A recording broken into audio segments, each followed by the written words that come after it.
Hello, I'm Gillian Tully and we'd like to welcome you to Film Expo South Film Reviews. And first in the chair today we have A.D. Cooper, who is a writer, director and storyteller. And we're talking to Alice today regarding her film A View from the Window. So Alice, what inspired you to write this story? The story comes from a urban legend, and there's been many different versions of that actual story told, but they never quite satisfied. So the reveal at the end of what Harold is, which if you haven't seen the film I'm not going to spoil it for you, but quite often the view that was being described wasn't very interesting, and it didn't. I felt it needed an emotional heart, so I created these characters. And also that the other versions of it have kind of got, say, a man is in hospital or a woman is in hospital, and the person in the next bed. So you never know who these people are. So I thought I decided to enrich it, was my plan. Rob Crafer, he was your special effects makeup artist, and I was very impressed with the bruising and stitches. It all looked very authentic. Did you have to add in a lot of extra time for the makeup changes? We did makeup tests, so we could work out how long each type of makeup, because there are 5 stages of makeup. So we did tests to see how long each makeup took, and then took stills of it, and then sort of reverse that into the schedule, so that when you're doing cutaways or different stuff, the actor was being made up in a different stage, and we did it out of sync. So just because some took longer than the others. And Rob Crafer is fantastic at creating injuries. So he goes into A&E and studies, takes photographs of people who've been in terrible car crashes, and so he knows exactly what people look like and how bruises change and how the colours evolve over days. So you can say, oh, that's a day 3 bruise with yellow coming through, all those details. So that was, and he was perfect for it. He did a fantastic job. Now I believe you've won a prestigious award for this project, the Cannes prequel, no less. The script won an award, and I didn't actually get round to making the film until a couple of years after it. It's called the Prequel to Cannes Short Script Competition, and I was longlisted with another script as well. So it's prestigious in its way, but mostly it's prestigious around the south coast and Bournemouth, that kind of area. In A View from the Window you have 3 cast, 1 voiceover and over 35 crew. Now this must have taken a lot of organising, so what was the reason for making this short film? Making the film was to show ability. So to attract attention, to get it out to festivals. It played quite well in the festivals. Got into a lot of the female-orientated ones because it had a female producer, director, writer, DOP. And why we needed so many crew was because the camera had to be on a rig, and the rig weighed over a ton. So you needed a really strong grip, and also we didn't have a tailgate truck, so we had to get this thing off the truck and the gaffer just rigged up all the rails. We just ran it down on it, but it could have gone horribly wrong. But we needed all these because the camera literally was over his face.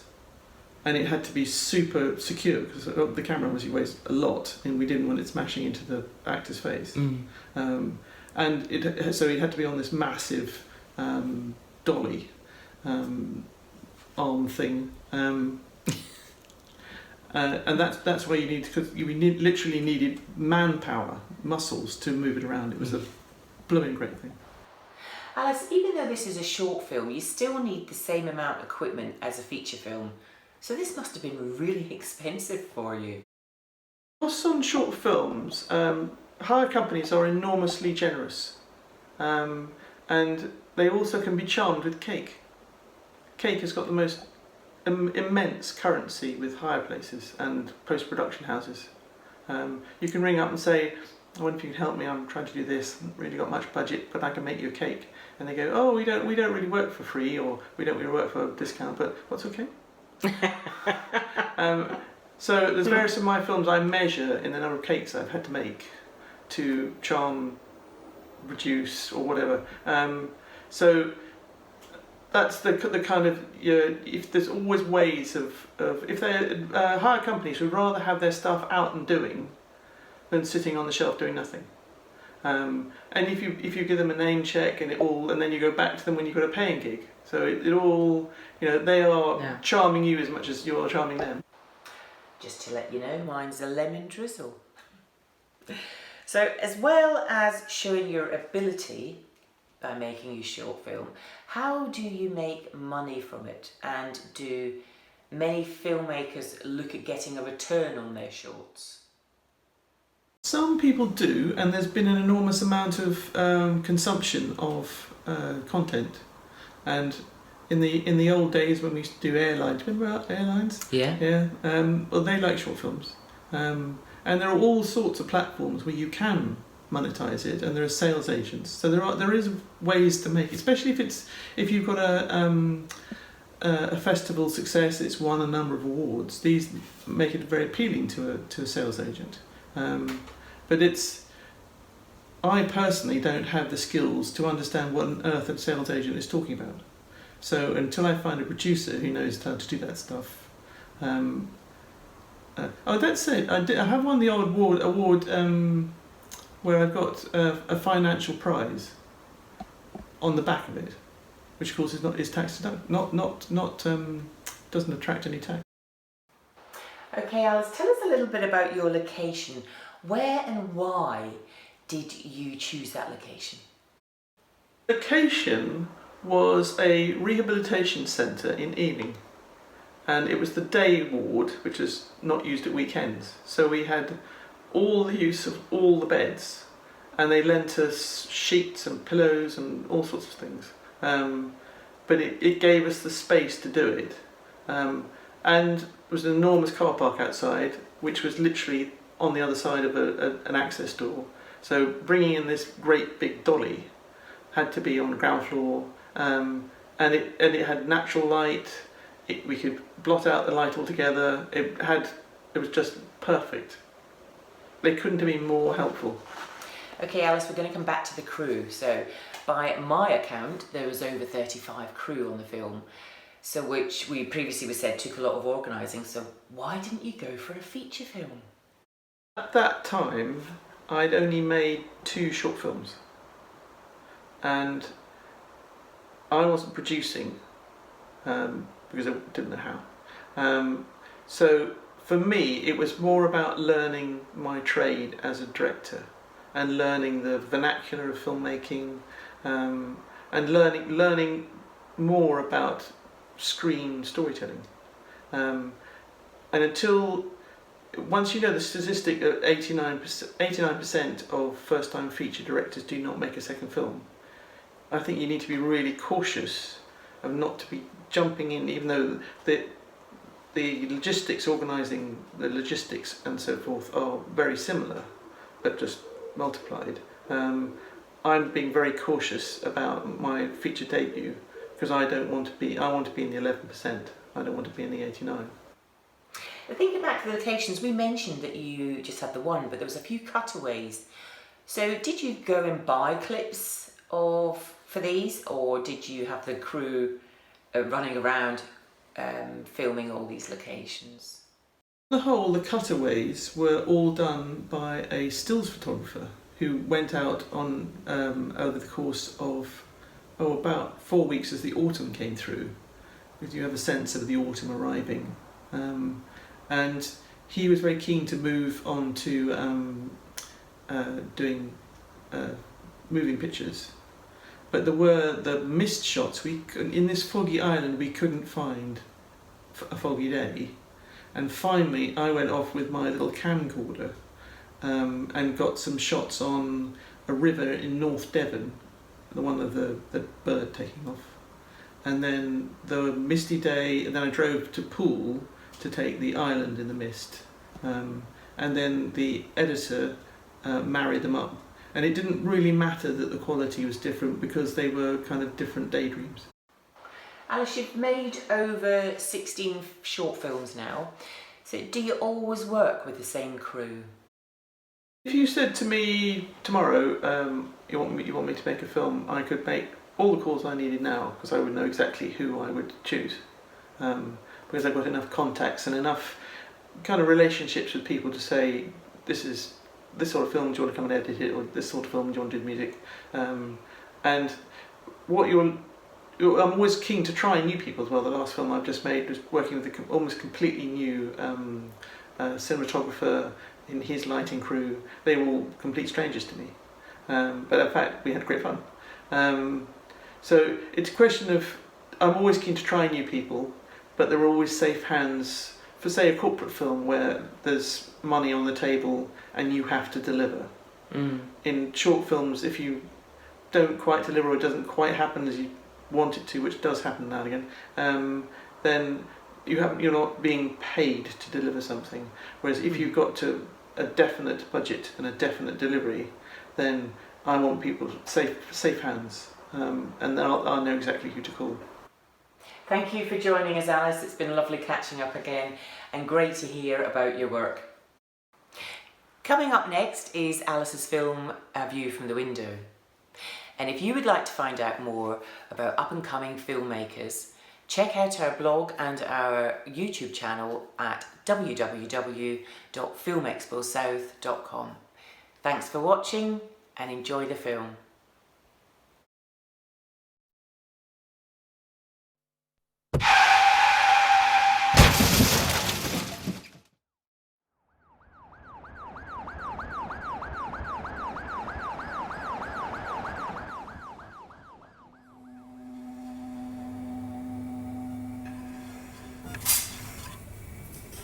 Let's move him up to the ward now.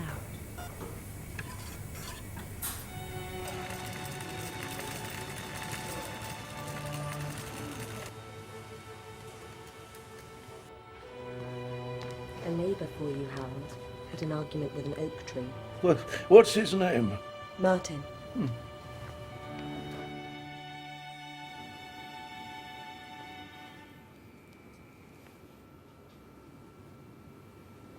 Martin?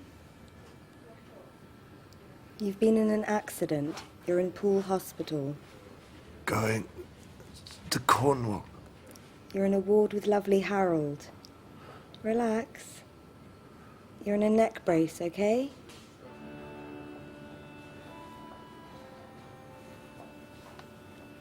Hello, I'm Harold. You've been to Poole before? It's the second largest natural harbour after Sydney. It's got 6 islands: Round, Long, Green, Fursey, Perkins, and the biggest is Brownsea, where they started the Boy Scouts. And Marconi sent one of his early broad... Shut up!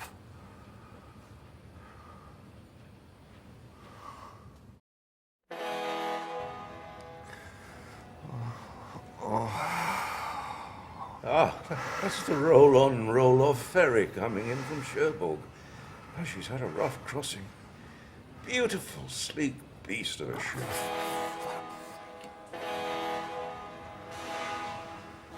Overtaking on his port side. Ship signal using short and long blasts, you know. But if it's 10 short blasts, it means the old captain probably has Parkinson's. Leave me alone. Ah, it's a lovely crisp day out there. First sniff of autumn.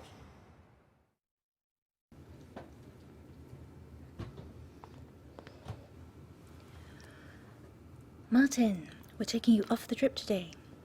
Can I sit up? Let your spine really heal. Any pain here?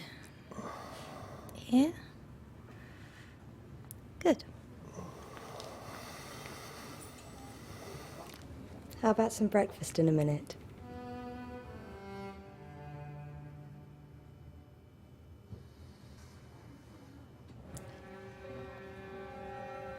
What's the weather today? Oh, the sun's glittering on the sea, making the billows clean and bright. Gulls hanging in the wind. Some bloke on his bike just watching the water. It's good to get out and about. We'll have a gale tonight. How can you tell? Years on the bridge of a destroyer. Shall we play word games or something? Maybe tomorrow.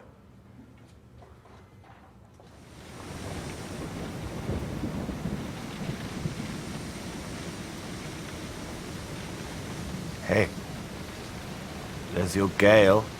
Force 9 at least. Shh, boys. Shh.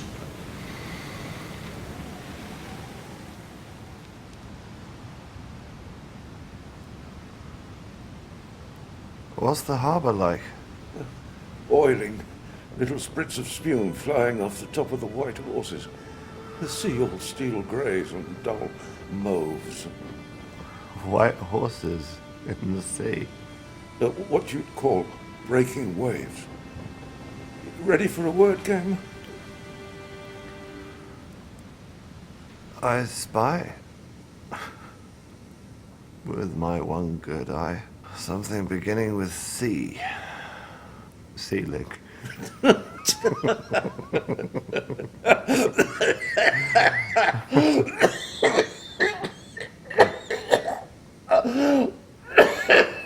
Are you okay?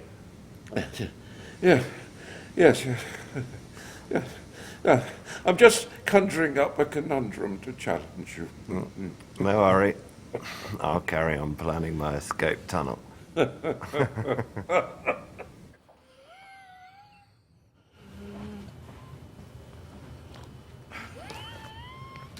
Morning, Martin. Morning, Harold. Let's just take your temperature. Back in a mo.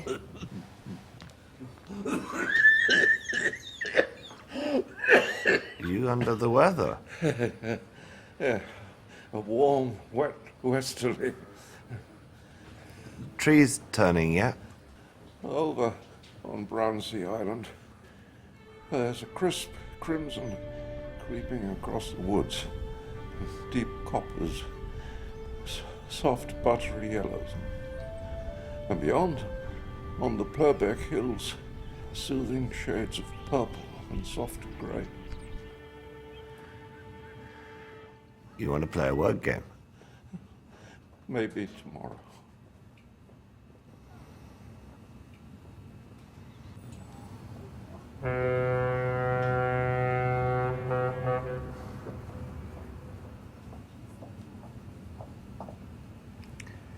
What was that? It's foghorns. A long blast every 2 minutes. Fog was sneaky. It wrong foots you before you can say my eye and Betty Martin. Think I'll snooze a while.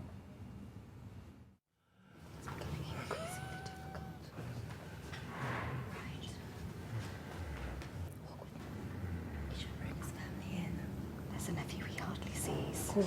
Thursday. Is Harold okay? He's in good hands.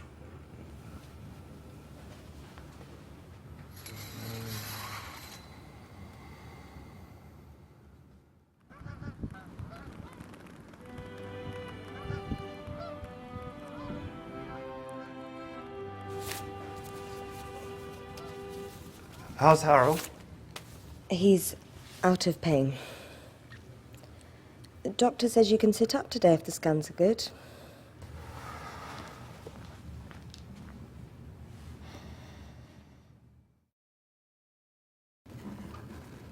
This is going to feel a lot better. The swelling's come down wonderfully. Ah, that's better. Doing nicely.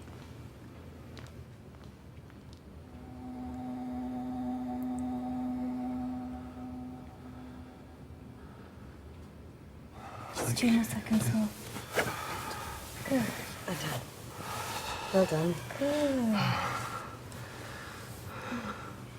Messages. Do you want to move over to the window? Yes, please.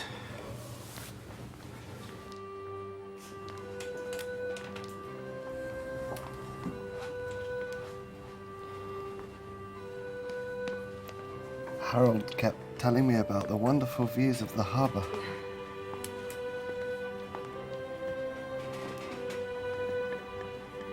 Like me to draw the curtain? Yes, please. Talked up a storm, did Harold. You can only see the harbour from the top of the hospital. Oh. Forgotten that.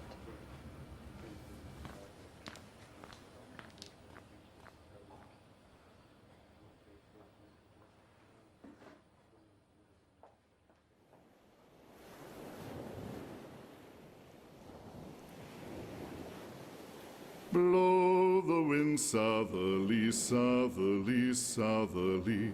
Blow the wind south of the bonny blue sea. Blow the wind southerly, southerly, southerly. Blow, bonny breeze, for eternity. I stood by the lighthouse the last they departed, till darkness came down o'er the deep rolling sea. No longer I saw the bark of the sailors. Blow, bonny breeze, and let them be free. They told me last night there were ships in the offing. I hurried down to the deep rolling sea, but my eye could not see it, where'er might be it, the bark that is bearing them home safely. Blow the wind southerly, southerly, southerly. Blow the wind south of the bonny blue sea. Blow the wind southerly, southerly, southerly. Blow, bonny breeze, for eternity.